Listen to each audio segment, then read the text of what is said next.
Hey, it's W5HRO. Well, I finally found one of these things. I bought one of these Swan WM-3000 meters.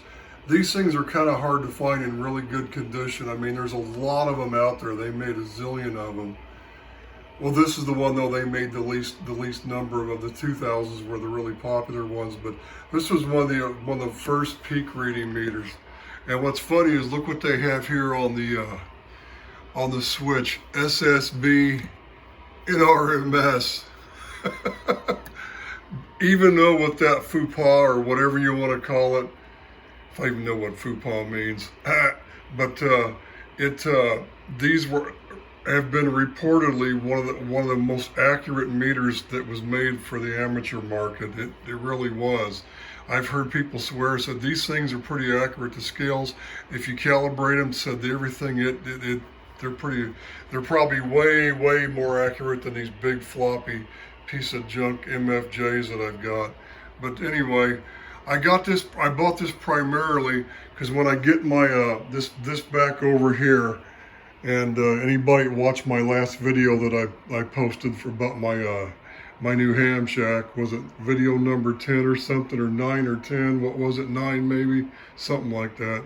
There'll probably be a final number 10 video on that when it's over. But when I put that amplifier back on that I'm using on 10 years, when I put it back here on top of this thing when it's over here again, I'm going to put this meter on top of it. I'm going to put this one on top of it. And I'm going to take that Dimco. My plan is what I'm going to do is, this is kind of a preview of the other, is I want to use one D104, and I want to have it go into a box to where I can switch it between this guy and my homebrew transmitter and the 10 meter setup, and also have it where I can switch it into that Dimco audio compressor box. So mainly for the courier for the 10 meter AM setup, but I could play around with it over here on this thing too, just to see what would happen.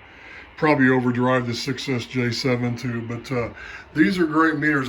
This video is mainly about this meter, and if you look at the back, they do have a fuse holder and an AC power cord.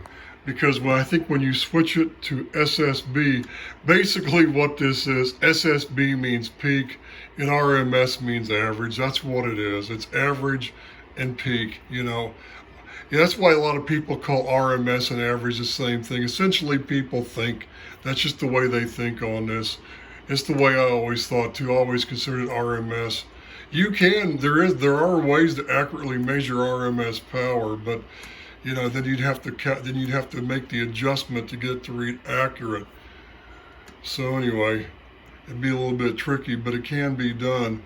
But that's peak and that's average. That's basically what it is. And these things have a nice little circuit board in there with an IC on them and a couple of capacitors. I think there's like 2 electrolytics, like for the supply caps. I probably need to change those. And I think there's a way. So when you have it on SSB and this light comes on, because I think this switch is what turns the power on. I haven't looked at the schematic yet.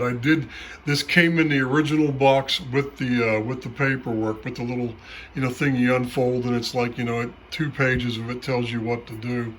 So anyway, but I'm pretty sure when you go to SSB, it turns the power on, because that's basically going to peak. It's going to peak from average.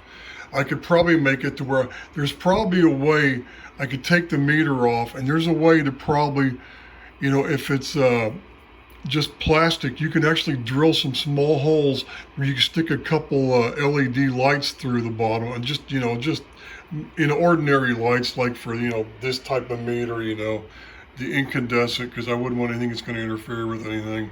So I could put probably some lights in here, so when it's on peak, because that's where I'm going to leave it anyway, the meter lights up. So that'd be really nice. So I may try to figure out a way to do that if it's possible. I mean, what I just said might work if you can get through there from the back side.